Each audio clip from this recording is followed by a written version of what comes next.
पुराने वक्तों की बात है। एक गांव में एक औरत रहती थी जिसका नाम रुखसाना था।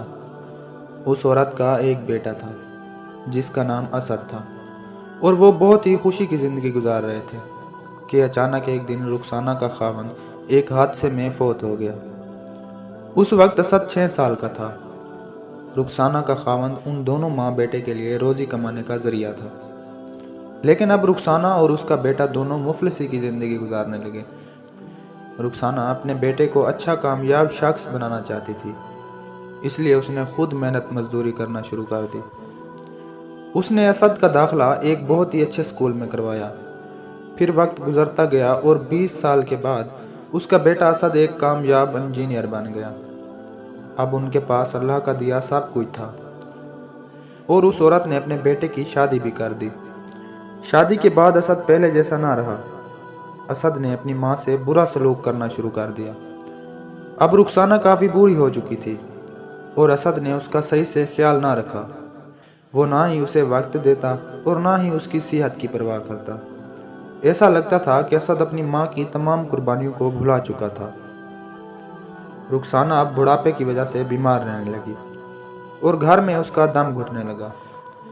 एक दिन उसने अपने बेटे से कहा, मुझे कहीं बाहर ले जाओ, तो असद ने इनकार कर दिया। रुखसाना ने अपने बेटे से कहा कि बेटा, ये मेरी आखिरी ख्वाहिश ही समझकर मान लो। उस पर असद रजामंद हो गया। फिर वो अपनी माँ और बीवी को फार्म हाउस ले गया। वहाँ पहुंचकर रुखसाना बहुत थक गई। उसने अपने बेटे को पाँव दबाने के लिए बोला तो असद ने यह कहकर साफ इनकार कर दिया कि अम्मा, मेरे पास वक्त नहीं। रात का एक पहर था और रुखसाना की तबीयत बहुत ख़राब हो गई। उसने अपने बेटे को आवाज़ें दी, मगर उसके बेटे ने नींद में सुनी अनसुनी कर दी। रुखसाना मर गई और असद को खबर तक ना हुई। इतने में असद की बीवी आवाज़ें देती है कि मेरे सर में दर्द हो रहा है। असद फौरन भाग कर गया और उसके सर को दबाने लगा। उस लम्हे वो देखता है कि कमरे में बाहर की तरफ बहुत ही तेज़ रोशनी दिखाई दे रही है और फिर वो रोशनी मुख्तलिफ अतराफ बढ़ जाती है।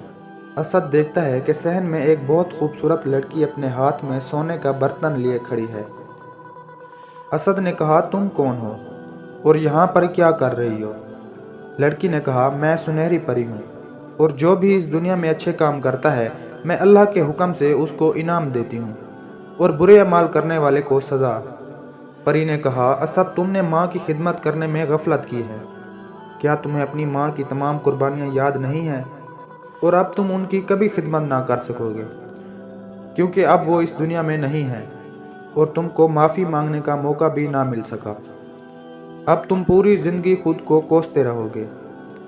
असद को परी की कही बात पर यकीन ना आया और वो अपनी जगह जाकर सो गया। असद ने सुबह उठकर माँ को जगाया तो वो मर चुकी थी। उसने सोचा कि परी ठीक कह रही थी।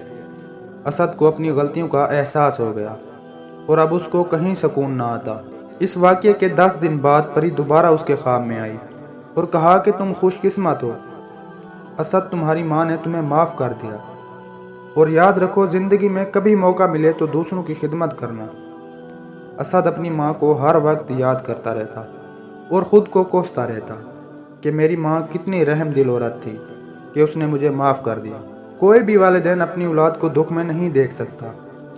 प्यारे दोस्तों, याद रखो कि वालिदैन की खिदमत से बढ़कर दुनिया में कोई चीज़ नहीं है और अपनी आँखों को खोल लो उससे पहले कि तुम्हारे माँ बाप की आँखें बंद हो जाएं। वालिदैन की खिदमत एक इबादत है। प्यारे दोस्तों, अगर आपको मेरी ये वीडियो अच्छी लगी हो तो मेरे इस YouTube चैनल को ज़रूर सब्सक्राइब करें ताकि मेरी हर नई आने वाली दिलचस्प वीडियो आप तक बआसानी पहुँचती रहे। शुक्रिया।